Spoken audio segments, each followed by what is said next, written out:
వింశోత్రి దశ యూజ్ చేసి పెళ్లి టైమింగ్ ఎలాగైతే తెలుసుకున్నామో అదే రకంగా డివోర్స్ టైమింగ్ వింశోత్రి యూజ్ చేసి కాలచక్ర దశ యూజ్ చేసి తెలుసుకోవచ్చు.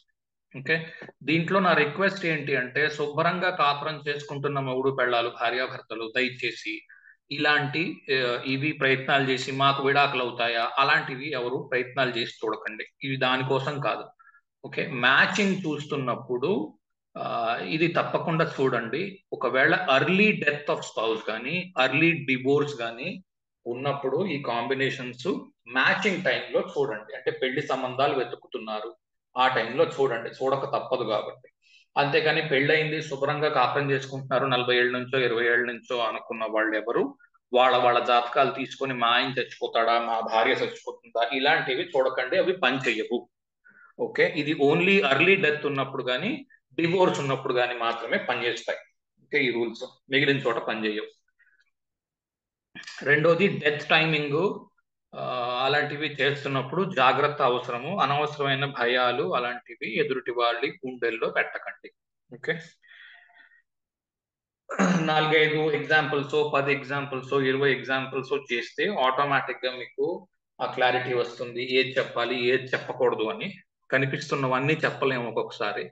సో ఎంతవరకు అయితే చెప్పాలో అంతవరకు చెప్తే చాలు.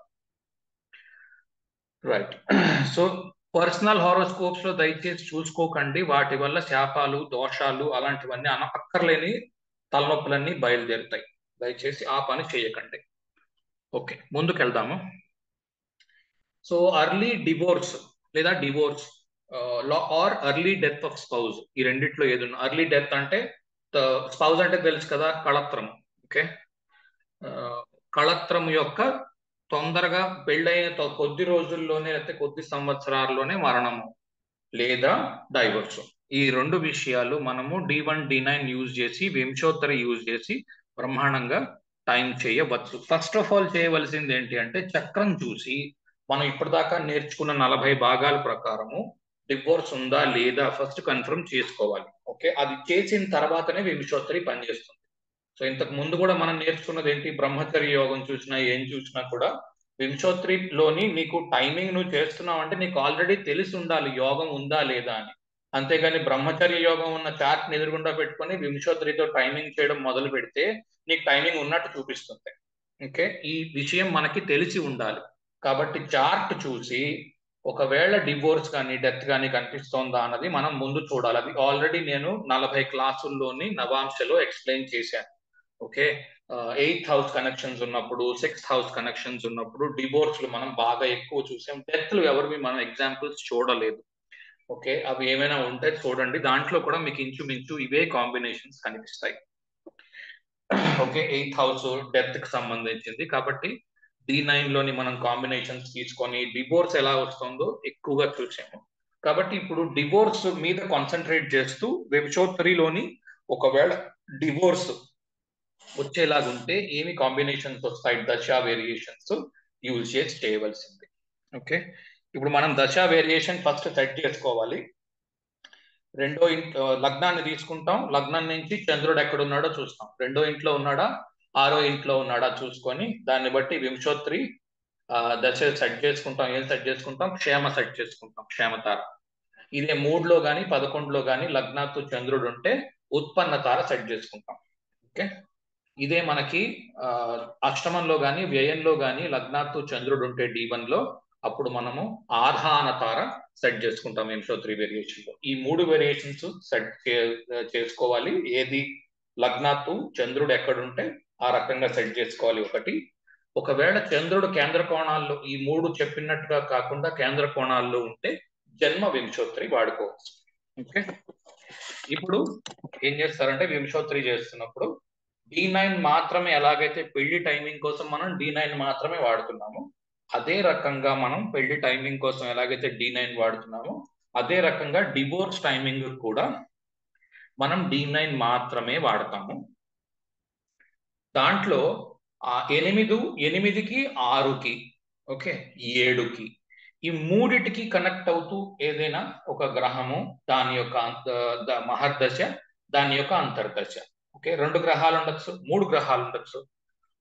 4 గ్రహాలు ఉండొచ్చు. కనెక్షన్స్ మనం ఎస్టాబ్లిష్ చేయాలి. దేనికి? 8కి, 6కి, 7కి, 1కి. ఓకే, ఒక్కొక్కసారి 1, 8, ఒక్కొక్కసారి 8, 6, 1, ఒక్కొక్కసారి 8, 6, 7. ఓకే, ఒకటో ఇల్లు కానీ 7ో ఇల్లు కానీ ఇన్వాల్వ్ అవుతుంది ఖచ్చితంగా. ఎందుకంటే 1ో ఇల్లు మనము, 7ో ఇల్లు మన కళత్రము. ఓకే, కళత్రము అంటే స్పౌజ్ అని. స్పౌజ్ అంటే వైఫ్ అవ్వచ్చు, హస్బెండ్ అవ్వచ్చు, ఎవరైనా. కనుక ఈ 8th 6th కాంబినేషన్ లో 1 కానీ, 8th 6th కాంబినేషన్ లో 7 కానీ, ఒక్కొక్కసారి 8 మాత్రమే ఇన్వాల్వ్ అవ్వచ్చు, ఒక్కొక్కసారి 6 మాత్రమే ఇన్వాల్వ్ అవ్వచ్చు. సో మనం ఇంతకు ముందు కూడా చెప్పుకున్నాము, 8 మాత్రమే ఇన్వాల్వ్ అయితే మొట్టమొదట ఏంటి అంటే విడిచిపెట్టి విడిగా వెళ్ళిపోవడము అన్నది కనబడుతుంది. ఓకే, విడిచిపెట్టి విడిగా వచ్చేస్తారు 8 మాత్రమే ఇన్వాల్వ్ అయ్యి. 6 మాత్రమే ఇన్వాల్వ్ అయి ఉంటే విడిచిపెట్టి వెంటకి బయటికి రాగానే, మొదట భార్య ఒకవేళ అతన్ని విడిచిపెట్టి వెళ్ళిపోయినా, భర్త ఒకవేళ తనని బయటికి తోసేసిన భార్యని, 2 విషయాల్లో ఏమవుతుంది అంటే 6ో ఇల్లు ఇన్వాల్వ్ అయి ఉన్నప్పుడు వెంటనే డివోర్స్ పేపర్స్ ఇంటికి వచ్చేస్తాయి, సైన్ పెట్టి పంపించమని. ఇప్పుడు 8ో ఇల్లు ఇన్వాల్వ్ అయినప్పుడు ఏమవుతుంది అంటే పేపర్స్ ఇంటికి రావు కానీ విడివిడిగా ముందు ఉంటారు. ఏం చేయాలో ఆలోచిస్తూ డివోర్స్ తీసుకోక తప్పదేమో అని వాళ్ళ కొంత మదన పడతారు. ఎందుకంటే 8ో ఇల్లు డిలేకి కారణం, అంతే కదా, అష్టమం లేట్ అవ్వడానికి కారణం. సో 8th హౌస్ డిస్రప్షన్ కి కారణము, లేట్ అవ్వడానికి కూడా కారణం. కనుక డిస్రప్షన్ అంటే సాఫీగా జరుగుతున్న దాంట్లో ఏదైనా పెద్ద ఉపద్రవం రావడం, అది డిస్రప్షన్ అంటే. సో ఆ డిస్రప్షన్ వచ్చి విడిగా ఉండడము ఒకటి. 6ో ఇల్లు కలిసినప్పుడు విడిపోగానే బయటికి వచ్చేయగానే మరుసటి ఒక వారంలోనో, నెలలోనో, 20 రోజుల్లోనో, 3 నెలల లోపు మీకు డివోర్స్ కాగితాలు ఇంటికి వచ్చేయడం. ఓకే, సంతకం పెట్టి పంపించు అని. అలా రావట్లేదు అంటే 6ో ఇల్లు ఏదో రకంగా ఇన్వాల్వ్ అయ్యి లేదనమాట. ఆ 6ో ఇల్లు కనెక్ట్ అయ్యేదాకా అది లాగుతుంది. ఎప్పుడైతే 6ో ఇల్లు కనెక్ట్ అవుతుందో, 6, 8, 7, 1, 4 కనెక్ట్ అయిపోయి అనుకోండి, ఖచ్చితంగా ఆ టైంలో డివోర్స్ కంప్లీట్ అయిపోతుంది ప్రాసెస్. సో మనం చూడవలసిన ఇళ్ళు ఏంటి? 6, 8, 7, 1. ఓకే, ఇక్కడ ఫస్ట్ హౌస్ రాసినట్లేదు, ఇంటెండెడ్ అది. ఫస్ట్ హౌస్ ఆబ్వియస్ గా తెలిసి ఉండాలి. ఫస్ట్ హౌస్ అన్నిటికంటే ఇంపార్టెంట్, సెల్ఫ్ కాబట్టి. ఎవరికైనా క్వశ్చన్ ఉంటే అడగచ్చు. ఇందులో నాకు తెలిసి ఏం పెద్ద బ్రహ్మ విద్య ఏమి ఉండదు దీంట్లో. సో అల్టిమేట్ గా ఇంపార్టెంట్ ఏంటి అంటే వింశోత్రి దశ వేరియేషన్ సెట్ చేసుకోవడం ఇంపార్టెంట్. నడుస్తున్న గ్రహ దశ 8కో, 6కో, 7కో, 1కో కనెక్ట్ అవుతూ దానికి ఏమంటారు, దానికి దృష్టిలు ఉంటాయి కదా, ఒకదాన్ని ఇంకోటి చూసుకోవడం, కలిసి ఉండడం. 7ో ఇంటి అధిపతి 8ో ఇంట్లో ఉండడం, 7ో ఇంటి అధిపతి 6ో ఇంట్లో ఉండడం, లేదా 6ో ఇంటి అధిపతి 7ో ఇంటి అధిపతి కలిసి 8ో ఇంట్లో ఉండడం. ఓకే, ఇవన్నీ అన్నమాట. ఈ కాంబినేషన్స్ మీకు ఎక్కువగా కనిపిస్తాయి. ఇవి ఎంత బలంగా ఉంటే అంత గట్టిగా డివోర్స్ వస్తుందన్నది చెప్పవచ్చు. లేదా ఏవైతే ప్లానెట్స్ బాగా బలంగా కనెక్ట్ అయ్యి ఉంటాయో ఆ దశ వరకు గొడవలు జరుగుతూ ఉంటాయి. ఆ దశ వచ్చిన తర్వాత డివోర్స్ కంప్లీట్ అయ్యి ఇద్దరు విముక్తి పొందుతారు. ఇది 8 అంటే ఎండింగ్, 6 అంటే డివోర్స్. ఈ రెండు కూడా మీకు ఒకటి సప్తమాత్తు 12వ ఇంట్లో ఉంది కనుక ఒక రకమైన ఎండింగ్, సప్తమాత్తు ద్వితీయంలో ఉంది కనుక సప్తమానికి మారకంగా మరొక రకమైన ఎండింగ్. సో మోస్ట్లీ 8th ఒక్కొక్కసారి డెత్ ని కూడా చూపించగలదు.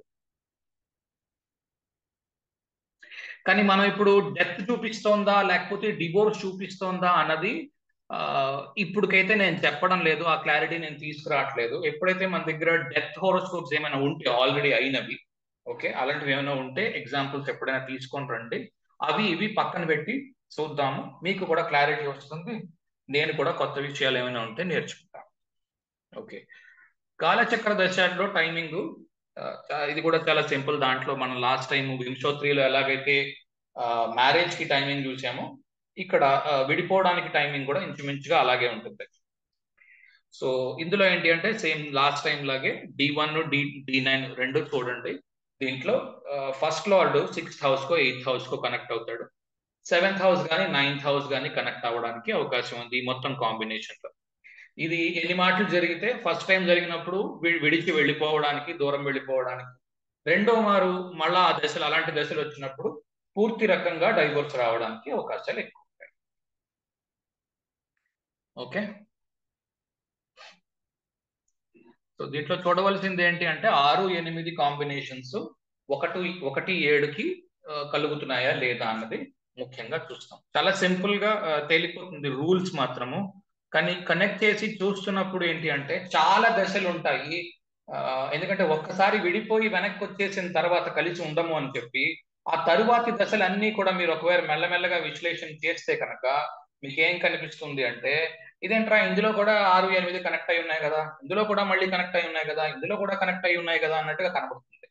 ఎక్కడైతే మీకు 6, 8 కనెక్ట్ అవ్వకుండా 1, 7 మాత్రమే కనెక్ట్ అయి ఉంటాయో అప్పుడు ఏమవుతుంది అంటే విడిపోయి వెనక్కి వెళ్ళిన భార్య గాని భర్త గాని తిరిగి వచ్చి మళ్ళీ కలవగలరు. అలా లేనప్పుడు 6, 8, 6, 8, 1, 6, 8, 1, 6, 8, 1 లేకపోతే 6, 8, 7 ఇవే కలుస్తూ ఉంటాయి. ఇలాగ అవుతోంది అంటే గొడవ నడుస్తోంది అనమాట. ఓకే, గొడవ నడుస్తూ ఉంది అని. ఎక్కడైతే బలంగా కనెక్ట్ అవుతాయో మొత్తం అన్ని ప్లానెట్స్ 1, 7, 9, 6, 7, 8 ఇవన్నీ చెప్పాను కదా. 1 అంటే మనము, 7 అంటే కళత్రము, 6 అంటే డైవర్సు, 8 అంటే ఎండ్, ఇంకా మరణము అనమాట. మరణము అంటే మనిషే చచ్చిపోకలేదు, ఆ రిలేషన్షిప్ కి మరణము. ఓకే, ఆ మరణము. ఇవన్నీ ఈ 4 ఒక్క చోట కలుస్తున్నాయో అప్పుడు చాలా సులువుగా వస్తుంది. 9వ ఇల్లు మాంగళ్యము. సో మొత్తం అన్ని కలిసిపోయి ఓ చోట ఉండేటట్టుగా ఉంటే అప్పుడు ఆ దశ వరకు ఆగి అక్కడ దాకా గొడవలు లేకపోతే కేసులు వాదనలు వివాదనలు ఇవన్నీ జరిగి ఆఖరికి డివోర్స్ వస్తుంది. ఓకే, ఎక్కడైతే దీంట్లో సన్ ఇన్వాల్వ్మెంట్ ఉంటుందో ఈ దీంట్లో హోల్ ప్రాసెస్ లో ఒకవేళ 6, 7 లేకపోతే 8 లేకపోతే 1, 7, 9 ఎక్కడి నుంచైనా రవి కలుస్తున్నాడా ఒక గ్రహంగా ఈ కూటమిలో రవి కనిపిస్తే లీగల్ ఇష్యూస్ ఉన్నట్టు. అంటే ఒకళ్ళ మీద ఒకళ్ళు కేసులు పెట్టుకుంటారు. భర్త భార్య మీద, భార్య భర్త మీద కేసులు పెట్టుకుంటారు ఒకళ్ళ మీద ఒకళ్ళు. ఓకే, బుధుడి ఇన్వాల్వ్మెంట్ ఉంది, మెర్కరీ బుధుడి ఇన్వాల్వ్మెంట్ ఉంది అంటే బాగా లాగానం పేకానం సాగుతూ ఉంటుంది. చిన్నపిల్లల కొట్లాట నేను ఎప్పుడు చెప్తూ ఉంటాను అది.